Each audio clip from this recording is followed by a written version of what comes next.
I'm sure many of us know someone, if not you, who's felt uncomfortable talking about religion and money or just have feelings of shame or guilt about it. Welcome to Yahweh's Money, a podcast where we discuss the crossroads or intersections of religion and money. We're going to go deep into topics like tithing and saving and debt and so much more from the religious view. I'm your host, Shay Cook, CEO and founder, Crusaders for Change, LLC, and our co-host is Vanessa McNelly, one of our financial counselor, coach, educators. Let's talk about God and money.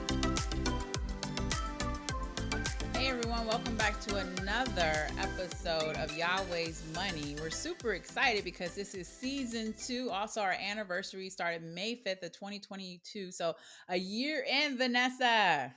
Hi, I know. So the good thing is we didn't get canceled like most TV shows, right? So I don't think that's how podcasts work. even though we can't, right?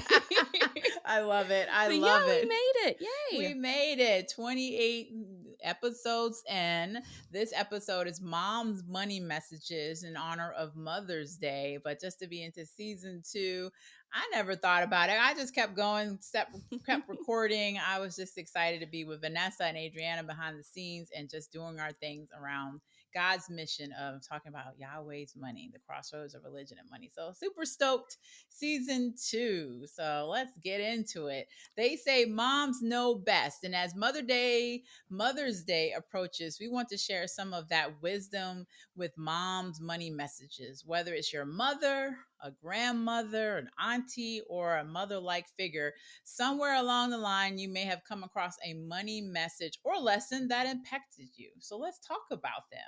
So the Bible says in Proverbs 31, 25 through 28, she is clothed with strength and dignity, and she laughs without fear of the future. When she speaks, her words are wise, and she gives instructions with kindness. She carefully watches everything in her household and suffers nothing from laziness. What does that say to you, Vanessa?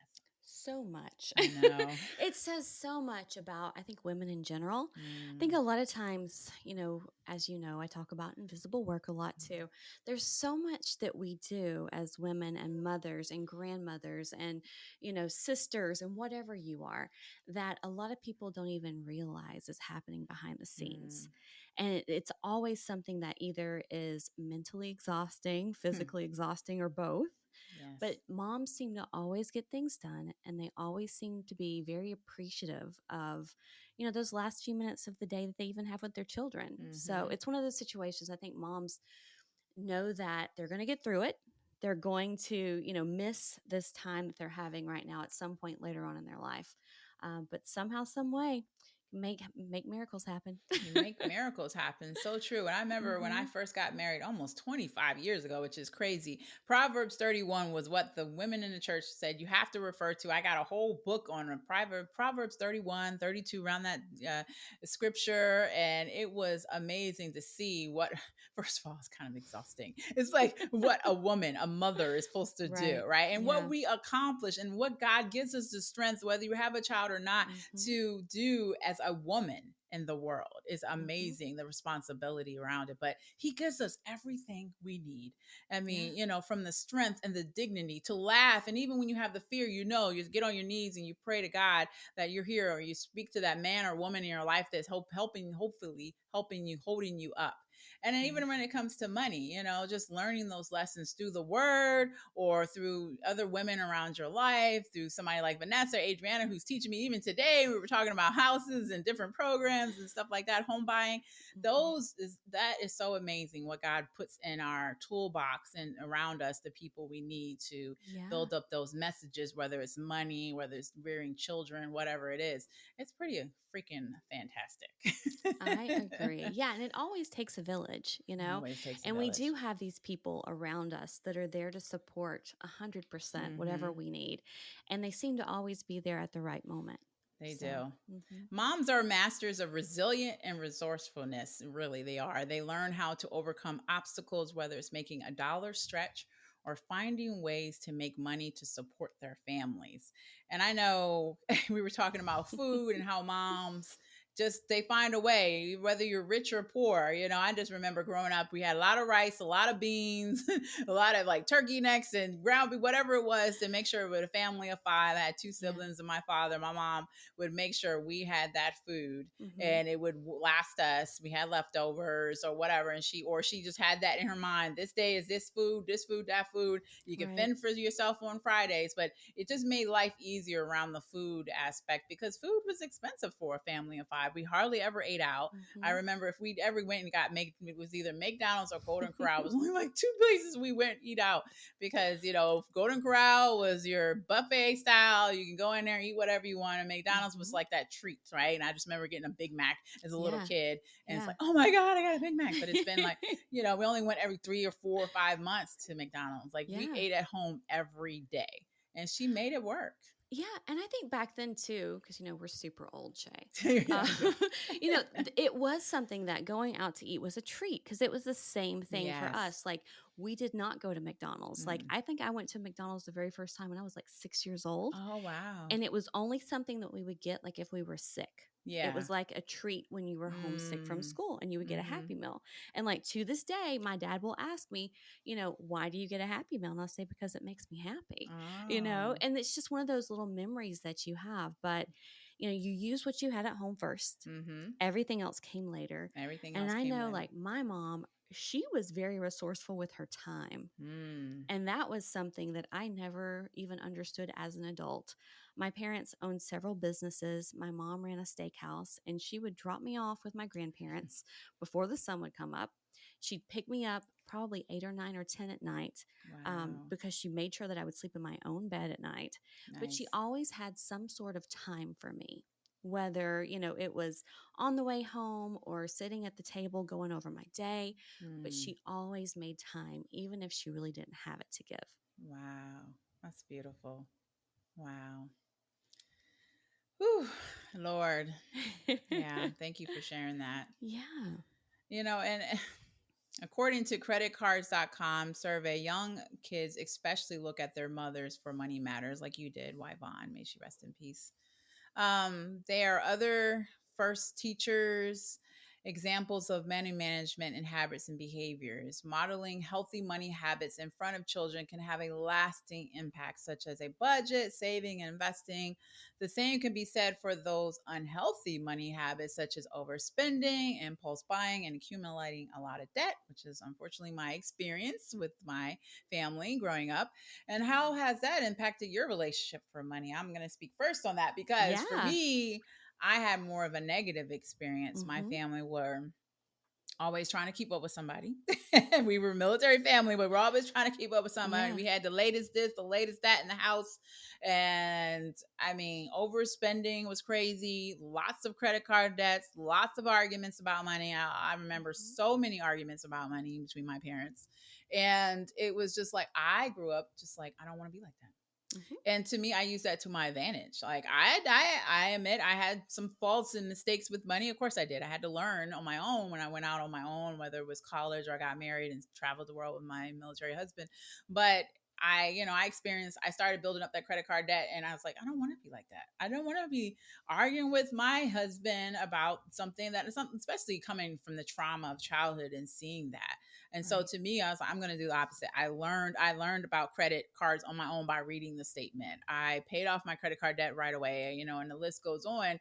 I mean, we didn't have savings growing up. So I was like, I'm going to save. So now I'm a hoarder. So I'm like, I go from one extreme of growing up with parents that were overspenders, credit card debt, debt, just crazy, irresponsible around Yeah. money. And here I go to the other extreme, like not want to spend money, Mm-hmm. don't want to have debt, don't want to have anything on my credit card because of what I saw. But then I can't really live my life. I don't want to buy anything nice for myself at Right. times because I'm like, I might end up like them, like, or any other family member or client Right. that we may have. Yeah. So it honestly brought a level of fear that had to work out in therapy that Mm-hmm. I didn't realize, like the trauma that I went through was I was afraid of making those mistakes and ending up like them, Right. where there has to be a balance.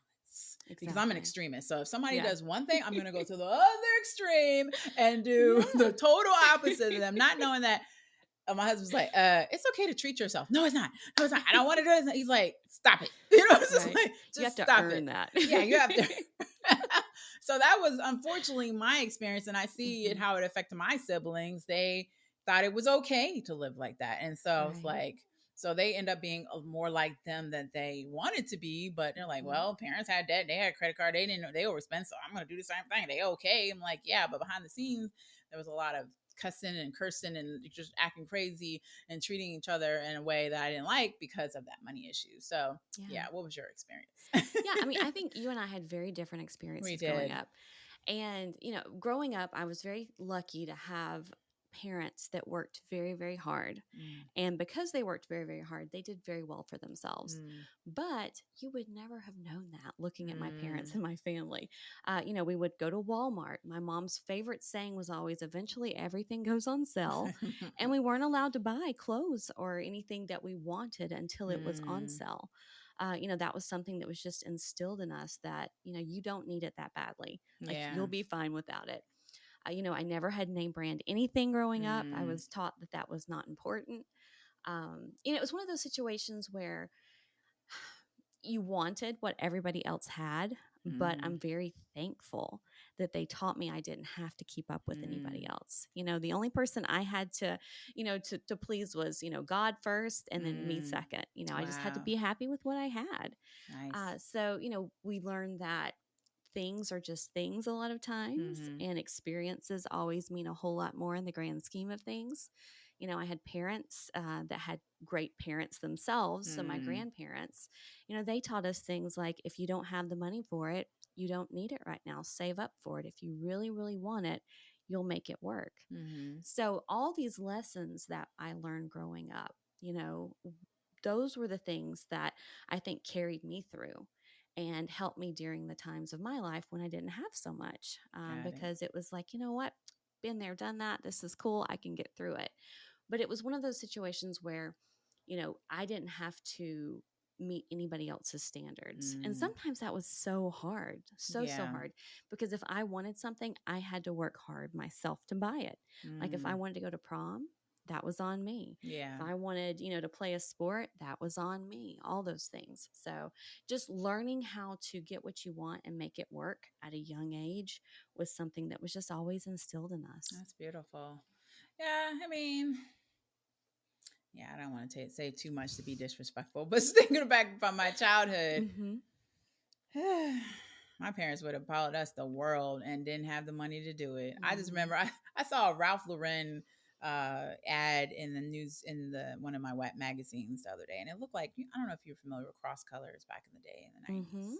Hmm. And so I was like, it took me back to the 90s of having cross colors, to having uh what was the starter jackets. We were Yep. in Germany, so we were trying to be like the rappers and the hip Hmm. hoppers on TV. And I've never felt telling my husband this, like, Yeah. yeah, we were dressing like crisscross and all of the rappers back in the day, LL Cool J. Like, we literally had the Kangos, we had all of that. Like, we were, because that's what we had as our influencers back in the day was, Right. videos on TV, and we would look at that and like, okay, we got to have the Hmm. cross colors, we got to have the starter jackets, we got to have the boots, we got to have the all these things, and we were dressed like that, and that was expensive, and my parents would buy it for us. My brother had the Wow. Jordans, all of that, like, because we were trying to look like the people on TV or the people in the school, and they were, and not realizing they were putting it all on credit cards. They weren't Right. buying that in cash, Right. Yeah. or they were putting it on before that Mhm. star card. I forgot the name of it. It was like DPP or something back in the day. So we were military. They were putting that or layaway Yeah. and then get it off, and so it was so much debt being accumulated trying to keep up with the hip hop or the rap or whatever that was, or Yeah. the TV or the people in school. And then after a while, I don't know, I just got smart when we moved back here to Maryland, and I was in school and I started working. And then I was like, it wasn't even about not wanting to keep up with the Joneses. It was more at that time like, I want to buy my own. I don't want to be relying Exactly. on my parents to buy my Exactly. stuff. So Hmm. then I realized I couldn't afford all of that. So I Yeah. started going back to Payless, to Hmm. Walmart, to buy Hmm. my stuff, or the PX or wherever, to get my clothes. And then after a while, it's like, I don't care about no name Hmm. brand. It's more about quality. Right. And so that was all instilled from me from my experiences of myself and people Yeah. around or whatever. It wasn't from my parents. Hmm. So and then I realized my siblings still try to keep up with the brand stuff. Now I don't care. I mean, I like Nike. That was about Yeah. it. But I tried a couple of brand things and I was like, okay, I'm paying for all this money. I can go somewhere else and get just as quality or better for Right. cheaper. Yeah. So those are the kind of lessons I learned. Yeah. But growing up, I didn't see that. And getting back to mom, mom didn't have Hmm. that either. Her mom was the Hmm. same way, I believe, from my grandma Catherine. I didn't get to know her very well because we were moving and she died when I was 19. But I just remember her living in a nice apartment in Baltimore, but Hmm. she ran numbers and all that good stuff. So it's like Yeah. I didn't have anybody on any side of my family that was really responsible with money. Yeah. Yeah. So again, it's just experiences, and I thank God for God and for the Word, and just I thank God Yeah. honestly for Nathaniel Cook Jr. I have to give him shout my Oh. husband because he grew up in the ghetto in Baltimore, and he taught me how to save and delay Hmm. my gratification. And all that kind of stuff. So really, a lot of my lessons come from my husband. So we'll talk about that on Father's Day. Yeah, no, So, that's but awesome. yeah, And and I do think, children spend a lot more time with their mothers, and their hmm, mothers are usually the ones who are buying the groceries and yeah, taking the kids shopping. So yeah, we do learn more from our mothers with hmm, money than our fathers. we do, we And I do. remember there were so many times I'll have conversations with my dad about things, and he's like, "You mean we didn't pay for that?" And I'm like, "No." I was like, "Mom told me I had to do it myself if I wanted it." He's like, "I had no Wow. idea." Oh my And I was God. like, I'm so thankful for those things though, that Yeah. I learned lessons. But yeah, I think we're just around our mothers more when they're making those choices and They are, decisions. yeah, Hmm. exactly. Because dad at the time back in the day, and still commonly now, traditionally, is the Yeah, breadwinner and stuff like that. So mom is in the home buying the things, taking care of the home. Exactly. exactly.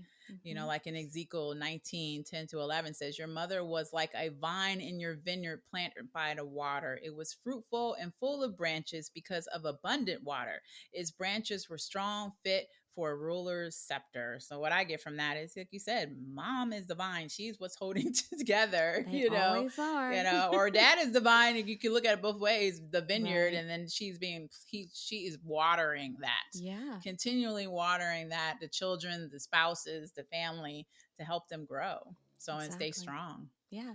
Yeah. Yeah. Moms are always, from the most part, they're always the caregivers and the Mm-hmm. caretakers, and Mm-hmm. they take care of everybody but themselves.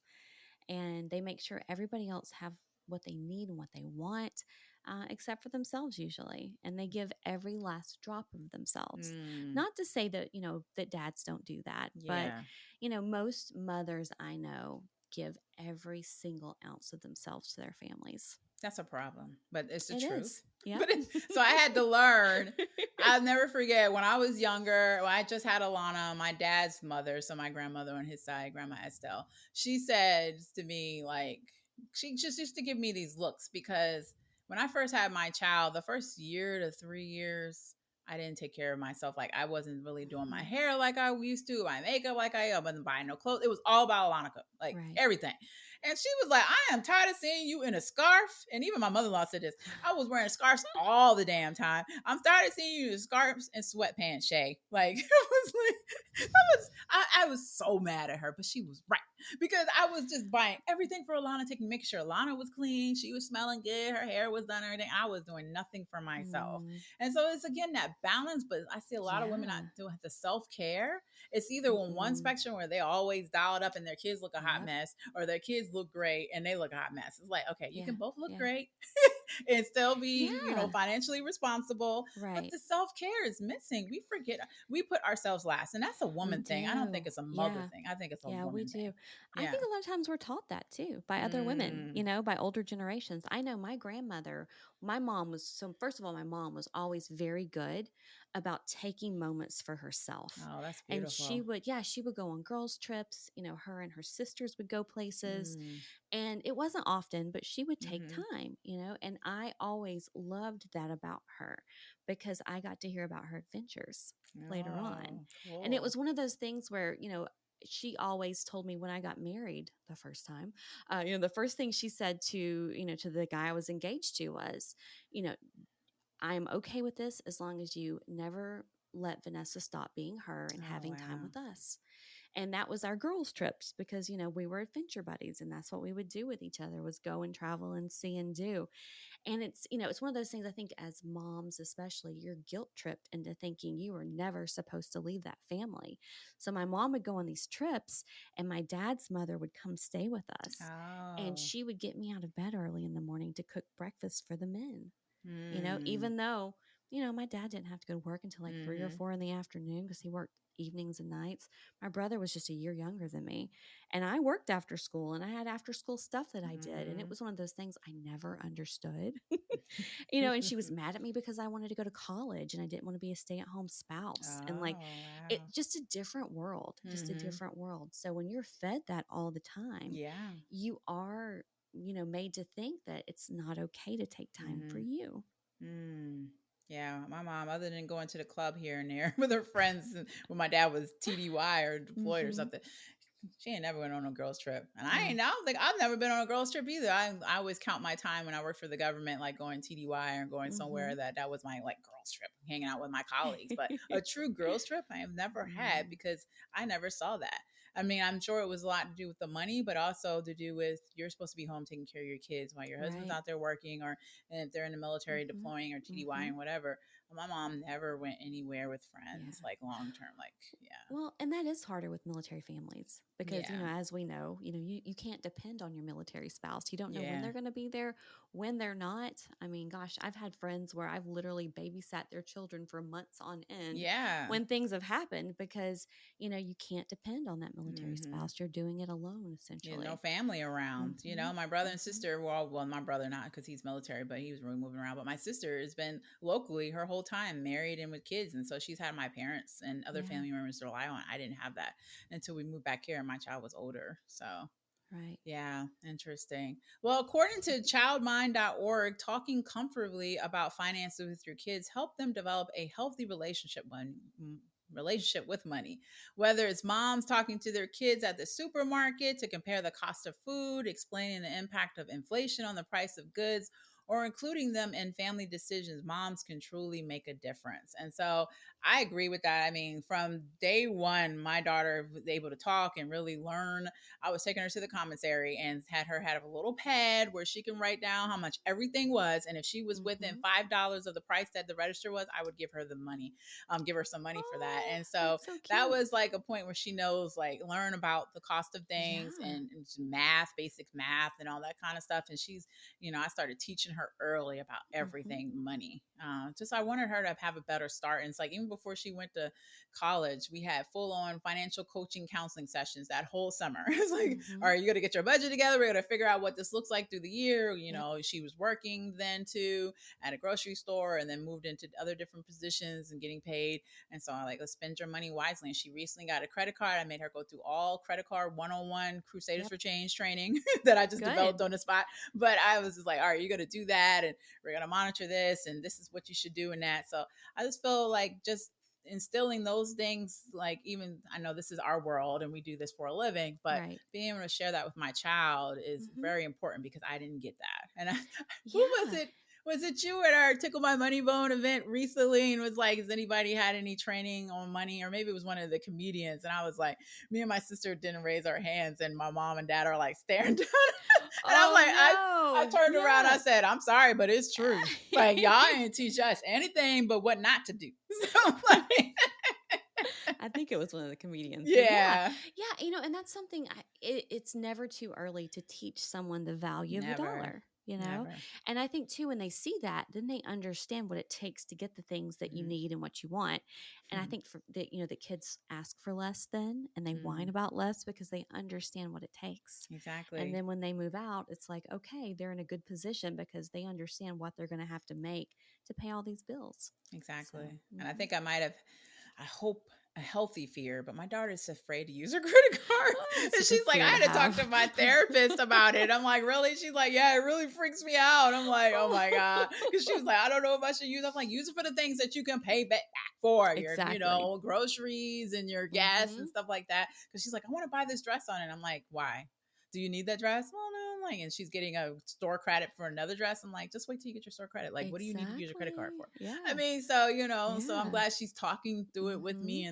But she is afraid of credit cards. I was like, man, I wish I had some of these clients that I have hundreds of $1,000s on credit cards would Right. be afraid of the credit cards. I Just a healthy know. fear. Again, we don't want Mm-hmm. any trauma or like you're like so crazy you're gonna have anxiety or panic attacks, but Yep. a healthy fear to just so it makes you sit in it and be like, why am I afraid to use Exactly. this credit card? Because I don't want to get a higher balance, not be able to Mm-hmm. pay back, and my credit score gone Mm-hmm. down, whatever it leads Yep. to, and that is healthy to me.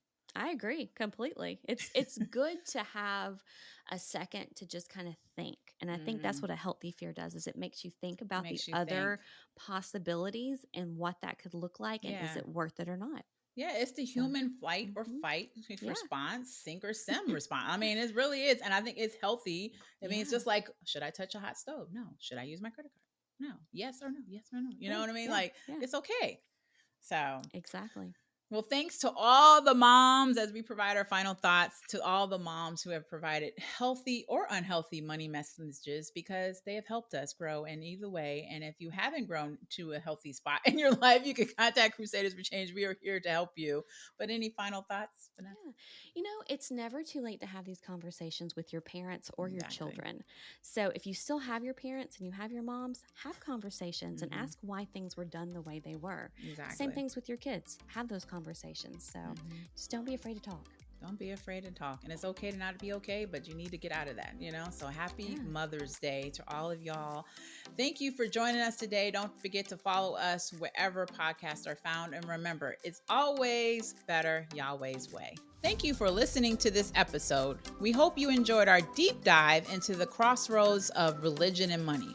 Also, we would love to hear your feedback on today's episode. So please leave us a review or just tell us what's on your mind. And remember to follow our podcast.